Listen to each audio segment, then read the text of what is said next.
오늘 본문은 이 하나님의 심판과 관련된 주제를 지금 다루고 있습니다. 그래서 이제 보면은 심판이라는 단어, 또 하나님의 심판, 이런 단어도 많이 나오고, 이 흐름 줄거리 전체가 이제 이 하나님의 심판과 관련된 말씀들이 언급되고 있는데, 그런데 제가 이제 이 흐름을 쭉 보면서 그 흥미를 느끼는 게 뭐냐 하면은, 지금 바울이 이 하나님의 심판에 대한 설명을 전개하는 과정을 보니까, 지금 바울은 이 하나님의 심판을 인간의 미숙한 판단, 이거와 비교하면서 설명하는 구도를 취하는 것 같은 느낌을 제가 받습니다.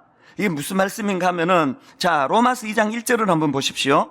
그러므로 남을 판단하는 사람아, 누구를 막론하고 내가 핑계하지 못할 것은 남을 판단하는 것으로 내가 너를 정죄함이니 판단하는 내가 같은 일을 행함이니라. 여기 지금 1절에서 지적하는 게 뭡니까? 인간 판단은 이렇게 공정하지 못하다, 인간 판단은 이렇게 미숙하다, 이거를 지금 지적하는 거 아닙니까? 그리고는 그 다음 2절에 이제 하나님의 심판이 등장하는데, 하나님 심판에 어떤 요소가 강조되는지를 한번 보십시오. 2절입니다. 이런 일을 행하는 자에게 하나님의 심판이 진리대로 되는 줄 우리가 아노라. 지금 1절에 이 진리대로 행하지 않는 자기의 선입견대로, 자기 생각, 자기 위주로 판단하는 인간의 판단과 대조되는 개념이 하나님 심판은 진리대로 하는 심판이라는 겁니다. 이게 참 묘한 대조를 이루고 있고요. 그 다음 3절도 마찬가지입니다. 이런 일을 행하는 자를 판단하고도 같은 일을 행하는 사람아, 내가 하나님의 심판을 피할 줄로 생각하느냐. 여기 봐도 지금 이 인간이 행하는 미숙한 인간의 판단이 나오고, 또 하나님이 행하시는 하나님의 심판이 나오는데, 이게 우리말에는 인간이 행하는 것을 판단이라는 단어로 설명하고, 하나님이 하시는 걸 심판이라는 단어로 각각 다르게 표현했지만, 그러나 바울이 원래 이 헬라어로 이것을 쓸 때 여기 나오는 이 두 단어, 심판과 판단, 이것은 원어로 보니까 같은 어원의 단어를 사용하고 있습니다. 그래서 영어 성경에 보면 우리말과 같이 심판, 판단 이렇게 다르게 쓰지 않고 둘 다 저지먼트라는, 이 심판이라는 이 표현을 이 사람의 판단에도 저지먼트라는 단어로 그대로 번역했고, 하나님의 심판에도 저지먼트라는 이 단어로 번역해 똑같은 무게로 지금 가고 있다는 겁니다. 이게 뭘 의미하겠습니까? 지금 바울은 이 하나님의 심판을 설명하면서 이걸 인간 판단, 인간의 미숙한 판단, 이거와 지금 같은 선상에 놓고 이 둘의 차이점을 비교함으로 하나님 심판의 온전함을 강하게 부각시키고 있다. 제가 그런 느낌을 본문에서 받는 겁니다. 그래서 이제 오늘 이 하나님의 심판 중에서 이제 좀 이 부분을 중심으로 해서 좀 살펴보려고 하는데요. 이 불완전한 인간의 판단과는 다른 이 하나님 심판의 특징, 이것들을 쭉 이제 정리를 해서 한 3가지 정도로 제가 정리를 해보았는데요. 자, 첫 번째로 이 불완전한 인간의 판단과는 다른 하나님 심판의 특징이 뭐냐? 심판의 공정성이 다르다는 겁니다. 인간 판단은 이 공정한 부분에서 이게 벌써 이제 결함이 있다. 여러분 이런 이야기들 많이 하지 않습니까? 내가 하면 로맨스고 남이 하면 불륜이다. 이 뭘 지금 강조하는 이야기입니까? 공정하지 못하게 남을 판단하는 거에 대한 지적 아닙니까? 제가 최근에 이런 내용을 담은 글을 읽었는데 너무 길어서 다 읽지는 못하고 뒷부분 조금만 읽어드리겠습니다. 한번 들어보십시오. 남이 잘못을 지적하면 비판적인 것이고, 내가 잘못을 지적하면 예리한 것입니다. 남이 온순하면 나약한 것이고, 내가 온순한 건 우아한 것입니다. 남이 잘 차려입으면 허영심이 많은 것이고, 내가 잘 차려입으면 미적 감각이 뛰어난 것입니다. 남이 자기 생각을 말하면 성질이 나쁜 것이고, 내가 내 생각을 말하면 솔직한 것입니다. 남이 큰 위험을 감수하면 무모한 것이고, 내가 위험을 감수하면 용감한 것입니다. 이게 지금 뭘 이야기하는 이야기들입니까? 사람은 너나 없이 늘 그 자기 위주의 선입견을 가지고 판단하고 생각하고 그러는 존재라는 것을 지금 드러내고 있는, 지적하는 말들 아닙니까? 이런 선입견을 가지고 있는 우리가 어떻게 공정하게 판단하고 공정하게 심판을 할 수 있느냐? 바로 그 이야기입니다. 최근에 억울한 일로 지금 재판 중에 있는 어떤 성도님을 만났는데 자기가 그 재판하는 과정을 쭉 겪으면서 마음이 많이 아프더래요. 돈이 많은 사람들은 대단한 변호사를 쓰면 유죄도 무죄가 되고 이런 것들을 자기가 느끼고 보고 하면서 정말 이게 힘없고 연약한 사람들이 이 세상에서 얼마나 억울한 일이 많을까, 그런 생각을 자기가 새삼 하게 됐다고, 그런 이야기들을 나누면서 인간이 하는 판단, 이런 거에 참 이게 이 결함이 있는 것이다. 이 공정하게 하기가 어렵다. 바울이 지금 바로 인간의 이 연약한 판단을 부각을 시키면서 상대적으로 하나님의 심판은 그런 게 아니다. 하나님의 심판은 좌로나 우로나 치우치지 않는 공정한 그런 판단으로 행해지는 심판이다. 이걸 본문에서 지금 길게 피력을 하고 있는 겁니다. 자, 로마서 2장 9절 10절을 한번 보십시오. 악을 행하는 각 사람의 영에는 환난과 곤고가 있으리니 먼저는 유대인에게요 그리고 헬라인에게며 선을 행하는 각 사람에게는 영광과 존귀와 평강이 있으리니 먼저는 유대인에게요 그리고 헬라인에게라. 그리고 그 다음 11절, 이는 하나님께서 외모로 사람을 취하지 아니하심이라. 하나님은 인간과 같이 그렇게 그냥 어떤 그 기준도 없고 원칙도 없고 그게 아니고 아주 공정하게 심판을 하시는 분이다. 이걸 지금 강조하고 있는 거예요. 그리고 또 16절에 보면은 하나님 심판의 또 다른 특징 하나를 발견할 수가 있습니다. 16절을 보십시오. 곧 나의 복음에 이른 바와 같이 하나님이 예수 그리스도로 말미암아 사람들의 은밀한 것을 심판하시는 그날이라. 하나님 심판의 특징이 뭐냐? 은밀한 것까지 판단하고 보시고 하는 심판이라는 거예요. 그래서 저는 하나님의 심판이 두렵습니다. 자, 근데 여러분 여기서 한 가지요. 자, 짚고 넘어가야 될 게 하나 있는데요. 여러분 혹시 여러분의 삶의 종착지가 어딘지 혹시 아십니까? 그 지하철을 타면은 그 정신 안 차리면 목적지보다 반대 방향으로 가는 그 지하철에 올라탈 때가 많습니다. 제가 처음에 미국에 이민 가가지고 미국 지리 전혀 모를 때 그런 일 여러 번 했습니다. 난 분명히 지금 우리 집을 향해 가는 줄로 알고 지하철을 탔는데 정반대 방향으로 거의 한 1시간 가까이를 그렇게 잘못한 적도 있고요. 또 서울에 돌아와가지고 서울 생활할 때 서울 지리를 잘 모르니까 지하철 여러 번 그랬습니다. 그래서 요즘에는 지하철 탈 때 항상 신경 써서 보는 게 이게 지금 종착지가 어디냐. 인생도 마찬가지예요. 우리가 그냥 인생 중간에 좀 헷가닥 해가지고 넘어지기도 하고 자빠지기도 하고 또 엉뚱한 길로 또 가기도 하고 이런 일들이 좀 있다 하더라도, 그러나 우리 인생의 종착지를 정확하게 알고 있다면 과정에 좀 혼란은 있어도 우리 삶에 큰 어려움은 없다고 저는 생각합니다. 자, 그러면 여러분 인생의 종착점은 어디라고 생각하십니까? 바로 이 질문에 대한 답을 담고 있는 찬양이 하나 있는데요. 예전에 많이 불렀던 찬양 아닙니까? 주님 다시 오실 때까지 나는 이 길을 가리라. 인생은 나그네 길이에요. 어딘가를 가고 있습니다. 좁은 문, 좁은 길, 나의 십자가 지고. 그런데 그 다음 가사에 보니까 우리 인생의 종착지를 분명하게 이렇게 설명합니다. 나의 가는 이 길 끝에서 나는 주님을 보리라. 우리 인생의 종착지는 예수 그리스도세요.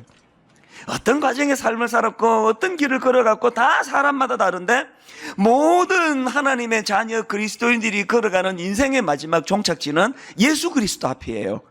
그리고 또 이제 이따가 16절 할 때 제가 말씀을 드리겠지만 예수 그리스도를 직면하는 인생의 종착지 그 시점에서 심판주 되시는 예수 그리스도의 심판을 받게 된다는 거예요. 이게 우리가 알고 있는 우리 인생의 마지막이에요. 자, 그러면 우리 인생의 끝을 이렇게 알고 있다면 우리 어떻게 살아야 되는 겁니까? 그분은 공평하게 심판하시는 분이다. 그분은 엄밀한 것까지 보시는 분이다. 그 하나님 앞에 내 인생의 마지막에 그분을 대면하고 직면하여 심판을 받게 된다. 그러면 우리가 뭘 어떻게 살아야 되는 겁니까? 저는 그게 갈라디아 6장 7절인데요. 스스로 속이지 말라. 하나님은 만홀히 여김을 받지 아니하시나니 사람이 무엇으로 심든지 그대로 거두리라. 내가 내 인생의 종착지가 예수 그리스도를 만나는 것이고 거기서 제가 주님 앞에 심판을 겪게 된다고 할 때 그분 앞에 이 기준대로 내가 어떻게 살아야 될 건가? 저는 여러분들이 이 원칙을 선명하게 알게 되시기를 바랍니다. 그런가 하면 두 번째로요, 불완전한 인간 판단과는 다른 하나님 심판의 두 번째 특징이 뭐냐? 심판의 목적이 다르다는 것입니다. 로마서 2장에서 묘사되는 인간이 하는 판단은 특징이 뭡니까? 자기를 미화하고 높이기 위하여 상대방을 깎아내리는 것, 상대방을 무시하는 것, 상대방을 부끄러운 자리, 공개적으로 창피한 자리로 몰고 가는 것, 이게 인간이 하는 판단의 특징이라면 하나님 판단의 심판의 특징은 그렇지 않습니다. 하나님 심판의 근본적인 목적은 우리를 구원하시고 우리를 일으켜 세워주시고자 하는 그 사랑이 그 목적이라는 거예요. 저는 이 4절 말씀이 참 중요하다고 생각하는데요. 혹 내가 하나님의 인자하심이 너를 인도하여 회개하게 하심을 알지 못하여 그의 인자하심과 용납하심과 길이 참으심이 풍성함을 멸시하느냐? 만약에 하나님 심판의 목적이 우리를 멸하고 죽이고 우리를 파괴시키고 그러려는 목적이라면 뭐하러 길이 참으십니까? 바로 그 자리에서 그냥 처단해 버리면 되는 거 아닙니까? 그래서 저는 이 4절에 길이 참으시며 심판은 유보하시는 이 하나님의 모습 자체가 이 심판이 어떤 성격을 갖고 있는가를 우리가 알 수 있다고 저는 생각을 합니다. 그래서 여러분, 베드로후서 3장 9절이요, 주의 약속은 어떤 이들이 더디다고 생각하는 것 같이 더딘 것이 아니라 오직 주께서는 너희를 대하여 오래 참으사 아무도 멸망하지 아니하고 다 회개하기에 이르기를 원하시느니라. 지금 로마서 2장의 큰 줄거리가 뭡니까? 유대인들이 왜 이 길이 참으시는 하나님의 그 오래 인내하심을 멸시한다고 이런 지적을 받습니까? 우리가 이 한 영혼이라도 더 구원하시기 위하여 심판을 유보하시며 길이 참으시는 그 하나님을 우리가 이해를 한다면 어떻게 해야 됩니까? 회개하고 돌아서야죠. 유대인들이 가지고 있던 문제가 뭡니까? 자기들이 갖고 있는 조금 알량한 그 도덕심, 윤리의식, 율법을 지키고 율법을 갖고 있다는 이런 정신, 이런 것들이 회개하며 주님 앞으로 나가는 일을 방해했기 때문에 여러분, 오늘 우리 모두가 다 길이 참으시는 그 하나님의 그 거룩하신 성품을 인식하고 회개해야 돼요. 또 그런가 하면은 때를 얻든지 못 얻든지 복음을 전해야 돼요. 어떻게 해서든 이 하나님의 마음을 세상 사람들에게 알리고 전하고 회개하고 주님 앞으로 돌아 나올 수 있도록. 그런가 하면은 세 번째로 이 불완전한 인간 판단과는 다른 하나님 심판의 세 번째 특징이 뭐냐? 심판의 기준이 다르다는 겁니다. 16절을 보십시오. 곧 나의 복음에 이른 바와 같이 하나님이 예수 그리스도로 말미암아 사람들의 은밀한 것을 심판하시는 그날이라. 여러분, 여기 나오는 예수 그리스도로 말미암은 심판, 이게 뭘 뜻하겠습니까? 예수 그리스도로 말미암은 심판이 뭐라고 생각하세요? 두 갈래로 설명을 드릴 수 있는데요. 여러분, 여기 나오는 예수 그리스도로 말미암은 심판이라는 것은 첫째로는 이 종말에 예수 그리스도께서 재림하셔서 친히 심판을 주도하신다, 이런 의미로 설명하는 한 갈래가 있고요. 그런가 하면은 또 다른 한 갈래의 해석이 뭐냐? 종말에 임할 심판의 기준은 바로 예수 그리스도시다. 이것이 세상의 심판, 인간의 판단과는 근본적으로 다른 거예요. 로마서 3장 28절을 보십시오. 그러므로 사람이 의롭다 하심을 얻는 것은 율법의 행위에 있지 않고 믿음으로 되는 줄 우리가 인정하노라. 요한복음 3장 18절, 그를 믿는 자는 심판을 받지 아니하는 것이요 믿지 아니하는 자는 하나님의 독생자의 이름을 믿지 아니하므로 벌써 심판을 받은 것이니라. 기준이 우리 행위가 아니래요. 기준은 예수 그리스도를 향한 믿음. 자, 그러면 이런 질문이 가능하지 않습니까? 아니, 하나님은 무슨 그런 기준을 갖고 있느냐? 왜 하나님은 자기의 거룩하고 선한 행위가 아니라 예수 그리스도를 믿는 믿음, 이것이 심판의 기준이 되느냐? 이거를 설명하려면요, 선악과로 거슬러 올라가야 됩니다. 여러 번 말씀드렸지만 에덴 동산에 있는 그 선악과, 그게 왜 동산 중앙에 있어야 됩니까? 아담과 하와가 동산 중앙에 있는 그 선악과를 날마다 바라보면서 하나님의 하나님 되심, 피조물된 자기 자신의 자리매김, 내 이 모든 걸 내가 다 누리고 취할 수 있는 권한을 내가 갖고 있지만 이것은 내가 만든 것이 아니다. 내가 주인이 아니다. 주인은 따로 계시다. 하나님은 내가 의지해야 될 창조주 되시다. 늘 이것을 인식하고 살아가도록 만든 도구가 그게 선악과다. 저는 이것을 그렇게 해석합니다. 그런데 아담과 하와가 그것을 따먹어버렸습니다. 이건요, 하나님이 아끼는 과일 따먹었다가 들켜서 두들겨 맞은 그런 이야기가 아니에요. 하나님과의 관계를 파기시키는 거예요. 당신 필요 없다고. 내가 내 인생의 주인이라고. 내가 내 인생을 영위해 나갈 수 있는 주인이기 때문에 이제 더 이상 선악과 같은 건 필요 없다고. 그러면 예수 그리스도의 십자가의 의미가 뭐냐? 뭐 여러 갈래로 설명할 수 있지만 저는 그 중에 한 갈래로요, 예수 그리스도의 십자가는 인간이 무너뜨렸던, 파괴시켰던 하나님과의 관계, 인간이 무너뜨렸던 이 선악과를 다시 회복시키고 복구시키는 도구, 이게 저는 십자가라고 그렇게 설명을 하기를 원합니다. 십자가는 깨어진 하나님과의 관계 회복이에요. 십자가는 하나님 없이도 나는 잘 살 수 있다고, 나는 내가 도덕심이, 윤리의식이 강하기 때문에 하나님 없이도 나는 내 인생 영위할 수 있다, 난 심판 안 받는다, 이런 생각을 하던 인생이 그 교만한 생각을 내려놓고 하나님을 의지하는 인생으로, 하나님을 바라보는 인생으로 바뀌어지는 도구, 그게 십자가예요. 유대인들이 실패한 게 바로 그거 아닙니까? 그래서 여러분, 저는요, 에베소서 5장 21절을 보니까 그리스도를 경외함으로 서로 피차 복종하라. 그 이후에 전개되는 내용을 쭉 보니까요, 바로 이 그리스도를 경외함으로, 바로 이 큰 기준을 세우고 나서 그리스도를 경외함으로 해서 이루어지는, 그 다음에 보니까 가정 안에서 부부 관계, 그 다음에 부모와 자녀 관계, 그 다음에 직장에서의 여러 대인 관계, 이런 것들이 세워져 나가는 것을 볼 수가 있습니다.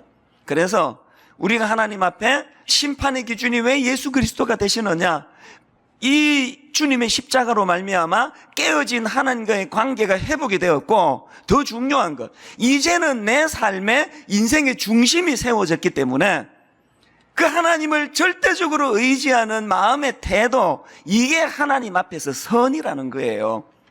저는 히브리서 12장 2절에 나오는 이 말씀이요, 믿음의 주요 또 온전케 하시는 이 예수를 바라보자. 이게 선악과가 복구된 인생, 예수 그리스도가 그 중심에 세워진 인생이 하는 고백이에요. 지난주 월요일인데요, 모처럼 이제 제 아내하고 둘이서 애들은 다 학교 가고 이제 두 부부가 이제 재밌는 시간을 보냈습니다. 같이 떡볶이도 해 먹고, 저희 집은 이제 떡볶이를 해 먹으면 굉장히 재밌는 시간이에요. 그래서 이제 월요일 날 점심도 그렇게 먹고, 이제 오후에는 또 인터넷으로 그 TV 동물 농장이라는 게 있더라고요. 그래서 이제 침대에 누워가지고 이제 그걸 같이 봤습니다. TV 동물 농장에서 재밌을 줄 알고 봤는데, 내 그걸 보다가 갑자기 막 울컥울컥 눈물이 나가지고요. 제가 가만히 보니까 이게 남자가 나이가 든다는 것은 없던 눈물이 생기는 게 이 남자고요. 여자가 나이를 든다는 거는 있던 눈물이 메말라가는 게 이게 여자 같아요. 그날도 같이 이제 그 TV 동물농장을 같이 보는데 우리 집사람은 멀뚱멀뚱 보는데 전 자꾸 눈물이 나가지고 또 들켰어요. 또 눈물이 쓱 보더니 아이 뭐 저것 갖고 또 눈물을 흘리냐고 또 핀잔도 듣고 그러면서 이제 그걸 봤는데요. 제가 왜 막 마음이 그렇게 뭉클뭉클했냐 하면은 보니까 결혼을 안 하신 남자분 같은데요. 한 40대, 50대 제 눈에는 나이가 좀 있어 보이는 중년 남자분이요. 이제 이 개 한 마리를 키우는 거예요. 이 폐지를 주어서 생활하는 기초 수급자, 참 경제적으로 어려운 분이에요. 근데 참 가슴 아픈 건요. 어머니 모시고 살던 이 아들이 최근에 어머니가 치매 또 이런저런 것 때문에 이제 어머니가 이제 돌아가신 거예요. 그래서 이제 그 개 한 마리를 키우면서 이 남자분이 살아가는데 불행히 엄습한 거예요. 집이 불이 났습니다. 이 판자 같은 이런 집이다 보니까요. 불이 붙었는데 집이 그냥 폭삭 내려앉았습니다. 그래서 그 주인 되는 이 남자분은 이제 2도 화상을 입고요. 응급실로 실려갔고 소방수가 불을 끌려고 이렇게 하다가 보니까 개 한 마리가 거기에 체인에 이렇게 줄이 묶여서 있는 거예요. 이미 다리 한쪽은 심한 화상을 입었고요. 몸 군데군데 이 개가 이제 화상을 입고 막 이제 두려워하고 있는 거를 보고 소방서가 이걸 풀어줬더니 막 그냥 도망을 간 거예요. 그랬는데 이제 이 개가 불을 다 끄고 난 다음에요. 길거리를 배회하는 거예요. 이 주인을 찾느라. 그래서 이제 이렇게 웅크리고 있다가 자기 주인 또래쯤 돼 보이는 남자가 이렇게 지나가면 귀를 쫑긋 세우고 쳐다봐요. 혹시 자기 주인이 아닌가? 온 거리를 그냥 하루 종일 헤매고 다니더라고요. 그리고 또 틈틈이 다시 이제 그 불로 탁 무너진 집에 들어와서 냄새를 맡고 다니고 또 나가서 헤매고 돌아와서 또 집을 냄새를 맡고 다니고 그러는데요. 여러분 개가 진짜 울더라고요. 저는 개 짖는 소리는 들어봤는데요. 개가 진짜 우는 건데 처음 봤습니다. 이게 늑대 소리 비슷하게 진짜 울더라고요. 이건 진짜 늑대 소리인데 이런 소리 말고 이 비슷한 이런 우는 너무너무 슬픈 소리가 이렇게 울려지더라고요. 그래서 이제 누가 이거를 이제 방송국에 제보를 했나 봅니다. 이거를 다 이제 취재를 하고요. 그리고는 이제 개를 동물병원에다가 잘 이제 인도를 했는데요. 보니까 이제 막 온 다리는 화상을 입고 소독하고 치료하고 다 이제 그렇게 또 항생제 주사도 맞고 정리를 다 했는데 그리고는 이제 병원에서 개 밥을 이렇게 주는데요. 한 보름 정도 밥을 못 먹었습니다. 그러면 막 허겁지겁 먹을 것 같은데요. 마음에 병이 든 거예요. 밥을 외면해 버리더라고요. 그리고 웅크리고 앉아서 고개를 돌리고 있는데 그 동물병원의 의사분이 설명하기를 이렇게 설명을 하더라고요. 지금 화상 때문에 몸에 입은 상처도 심각하지만 지금 저 개는 화상보다 더 깊은 마음의 상처를 받았다는 거예요. 이 지금 어떤 일이 일어났는지 주인은 없어지고 낯선 데 와가지고 마음이 그렇게 좌절해서 그렇게 이제 무너져 있다는 겁니다. 그래서 어떤 조치를 취했느냐 하니까요. 주인은 지금 2도 화상을 입고 외부 출입이 안 되는, 허락이 안 되는 상황이에요. 그래서 그 개한테 뭘 갖다 줬느냐? 주인의 채취를 막게 하려고요. 주인이 쓰는 지갑하고 모자를 가져다 줬어요. 그렇게 그 개 앞에다가 내려놓으니까 움직이는 거. 냄새를 맡더라고요. 그리고 또 한 가지 했습니다. 노트북에다가 이 주인이 녹화를 했어요. 음성을 실어가지고 이렇게. 그 개 이름이 또리인데요. 또리야, 밥 먹어야지. 또리야, 밥 먹고 저기 산책 가자. 또리야, 이리 와. 우리 생각에 그거 듣고 걔가 마음이 치료가 되겠나 그런 생각을 하는데 제가 깜짝 놀랐습니다. 주인의 그 짧은 음성이 들려지면서 또리야, 밥 먹어야지. 또리야, 밥 먹고 저기 산책 가자. 이분이 평소에 그런 말을 많이 했나 봐요. 그 주인의 소리가 들려지자마자 시리에 빠져있던 이 개가요, 밥을 먹기 시작하는 거예요. 한 그릇을 뚝딱 다 먹었어요. 그걸 보는데 그렇게 지금 눈물이 나더라고요. 그리고 집사람한테 핀잔 들으면서 이제 그거를 다 보고 이제 그 끄면서 이제 야, 우리도 이제 개 한 마리 키우자. 뭐 이런 이야기 하면서 월요일 오후를 보낸 거예요. 그렇게 하고 다 끝났습니다. 다 이제 지나갔어요. 그리고는 이제 그 다음날 아침에요. 제가 새벽에 일어나가지고 말씀을 묵상하는데 갑자기 어제 낮에 있었던 그 똘이라는 개의 모습이 머리에 확 들어오는데 눈물이 왈칵 쏟아지는 거예요. 저게 내 모습이구나, 저게. 또, 저게 내 모습이어야 하는구나. 제가 왜 마음이 그렇게 울컥했느냐 하면은요, 그 일이 있기 한 두 석주 전인가요? 교회에 이런저런 문제가 있고, 그날따라 좀 뭐가 복잡했습니다. 그래서 제가 이제, 한 이틀 정도 마음이 이렇게 좀 무너진 적이 있어요. 마음이 너무 힘들었거든요. 그래서 이제 그냥 막 굉장히 심각했습니다. 우리 집사람이 이런 말을 하더라고요. 당신이 결혼하고 나서 교회 문제를 가지고 이렇게 어두운 표정을 하고 마음이 이렇게 복잡한 걸 집에서 보여준 게 처음이라 그러더라고요. 그럴 정도로 이제 그때 마음이 막 굉장히 복잡했거든요. 그러고 있는데 아침에 우리 딸아이가 이거 늦었다고 자기 막 그러면서 아빠 지금 너무 늦었는데 판교역까지 좀 데려다 주실 수 있으세요? 그래가지고 그러자. 그리고 이제 걔를 이제 판교역까지 제가 데려다 주는데요. 이제 막 생각이 복잡하니까 표정 없이 운전을 했겠죠? 그러니까 얘가 또 그 마음이 여리고 그래가지고 눈치를 보는 거예요. 아빠 화났어요. 자기 태워다 달라 그런다고 이제 화가 났는 줄 알고. 그래서 제가 아니? 그랬더니 근데 왜 이렇게 얼굴이 어두우세요? 그래서 제가 사는 게 무거워서 그렇다. 그랬더니 얘가 깜짝 놀라면서 지금까지 이런 표정 한 번도 안 보여주셨잖아요. 그래서 제가 이렇게 말했습니다. 니들이 걱정할까봐 내가 감추고 있어서 그랬던 거지. 얘가 아무 말 안 하더라고요. 약간 이제 좀 심각해진 거예요.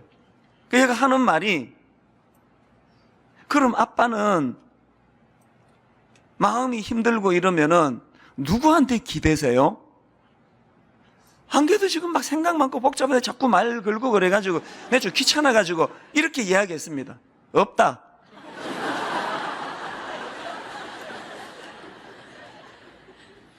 더 이상 얘가 한 말 안 하더라고요. 근데 여러분, 이 말의 권세라는 게 얼마나 무서운가 하면은요, 저는 평소에 자기 연민에 빠지는 걸 제일 싫어하거든요. 그래서 그런 감정 거의 지금까지 느끼지 않고 살아왔는데 이 말의 권세가요, 우리 딸이 그럼 아빠는 힘들 때 누구에게 기대세요? 그 말할 때 없다라는 말을 내가 내뱉는 순간 그게 다시 내 귀로 타고 들어오는데요, 그게 얼마나 강력한 권세인지 그날 오전 내내 제가 자기 연민에 빠졌습니다. 여러분, 지난 화요일 새벽에 이 두 장면이 오버랩이 되는 거예요. 한 장면이 2, 3주 전에 있었던 내 딸아이가 물었던 거. 아빠는 힘드시면 누구한테 기대세요? 없다. 그 장면이 하나 떠오르고요. 그런가 하면 바로 어제 월요일 오후에 제가 그 TV 동물농장에서 봤던 그 똘이라는 그 강아지. 똘이야 밥 먹어야지. 똘이야 힘내서 밥 먹어야지. 밥 먹고 산책 가자. 주인의 그 한마디에 힘을 얻어 밥그릇을 뚝딱 비우는 그 모습이 머릿속에 오버랩이 되는 거예요. 그러면서 제가 눈물이 난 거예요. 이거구나. 저 똘이의 모습이 이게 내 삶이어야 되는구나. 여러분, 그 똘이라는 강아지 주인은요, 화상 입어서 병원에서 주인이 외출을 금지했기 때문에 못 나가는 거지만 우리 주인 되시는 주님은 한 영혼이라도 더 구하시기 위해서 기다리고 계시는 그거 아닙니까? 이 땅을 살아가는 가운데 미물도 주인이 직접 찾아가 머리 쓰다듬어 준 거 아니에요. 노트북으로 똘이야 밥 먹어야지, 똘이야 밥 먹고 힘내야지, 그 한마디에 회복을 하는 그 모습을 보면서 우리가 과연 예수 그리스도 중심의 삶을 산다는 게 이거 아닙니까? 내 인생의 종착지가 예수 그리스도시라면, 그분 앞에 내가 내 삶을 드러내는 날이 온다고 한다면, 그거를 믿는 믿음이 내게 있다면, 또리야 밥 먹어야지. 또리야 밥 먹고 산책 가자. 우리 주님께서 성경을 우리에게 주셨어요. 이 말씀을 통하여 우리에게 시마다 때마다 그 위로의 말씀을 주시는 거 아닙니까? 저는 지난 화요일 아침에 아빠는 힘들 때 누구한테 기대요? 없다. 또리야 밥 먹어야지. 또리야 밥 먹고 산책 가자. 이 두 모습이 오버랩되면서 제가 힘을 회복한 거예요. 지금 로마서 2장에 유대인들에 대한 경고의 말씀으로 피력되고 있는 거예요. 또리에게 그 주인이 필요 없는 것처럼 우리에게 예수님이 필요 없고, 나는 내 힘으로 내 인생을 영위할 수 있다. 나는 1장에 나오는 그 포악한 인간들과 다른 종류다. 나는 심판을 피할 수 있다. 나는 내 힘으로 살아갈 수 있다. 선악과 없어도, 하나님 없어도, 예수 그리스도의 십자가 없어도 나는 내 인생을 잘 산다, 잘 살 수 있다. 바로 이거에 대한 책망이 로마서 2장이에요. 여러분 혹시 이런 삶을 살고 있는 거 아닙니까? 희한한 일이 벌어졌어요. 저는 하나님의 이 섬세한 일하심이요, 그러고 있는데 지난주에 택배가 하나 왔습니다. 택배가, 꽃게가 배달이 됐어요. 저한테. 수신인을 보니까 모르는 사람이에요. 누군지 모르는 분이 저한테 꽃게도요, 조금이 아니에요. 박스로 왔어요. 박스로. 제가 이거를 수령한 교회 직원한테 내가 물어봤습니다. 이거 나한테 왜 모르는 사람한테 꽃게가 왔지? 그래서 이제 그 직원이 그분에게 전화를 했어요. 이거 이찬수 목사님에게 보낸 거 맞습니까? 나중에 알고 보니까요, 이 꽃게를 보낸 분이 시골의 목사님이세요. 알지도 못하는 목사님이, 저도 그분 모르고 그분도 전 몰라요. 그런데 꽃게를 지난주에 배달을 한 거예요. 그래서 제가 물었더니요, 제가 물은 게 아니고 우리 직원이 이제 전화로 물었더니 그분이 놀라운 대답을 했어요. 왜 알지도 못하는데 이 꽃게를 이찬수 목사님에게 왜 주셨습니까? 그분 대답이 저도 잘 모르겠다는 거예요. 그분이 저에게 꽃게를 왜 배달해 줬느냐? 이분이 기도하시는 중에 하나님께서 이찬수 목사에게 꽃게를 주라고 말씀하셨대요. 여러분, 저 신비주의자 아닙니다. 거기에 막 엄청난 의미를 두자는 게 아니고요, 제 55년의 삶을 되돌아보면 하나님은 늘 이런 식으로 일하셨어요. 마음이 무너져 있으면 딸아이가 아빠는 힘들 때 누구에게 의지해요? 없다. 자기 연민에 빠져 있을 때면 TV 프로그램을 통해서 저를 위로해 주시고, 알지도 못하는 어떤 목사님 기도하는 가운데, 여러분은 여러분 인생의 종착점이 예수 그리스도시다는 걸 알고 계세요? 그리고 그 그리스도께서 그 주인이 노트북으로 그 개에게 음성을 들려주기를 원하듯이 주인 되시는 주님이 주신 성경을 통하여, 종의 설교를 통하여 여러분을 위로해 주기를 원한다는 거 알고 계세요? 오늘 저는 말씀을 이렇게 마무리하기를 원합니다. 조금 전에 읽어드렸던 히브리서 12장 2절이요, 믿음의 주요 또 온전케 하시는 이인 예수를 바라보자.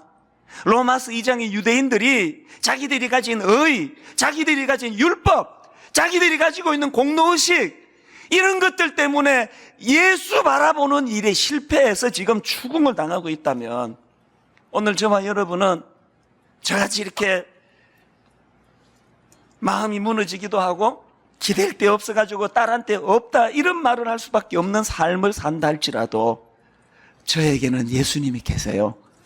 여러분, 그분 의지하고 그분 손 붙잡고 그분이 들려주시는 음성을 귀를 기울이며 나그네 인생길 걸어가다가 우리 인생의 종점에 다시 오실 주님을 만나는 그 기쁨, 이 꿈을 가지고 살아가는 복된 저와 여러분 되시기를 주님 이름으로 축원합니다.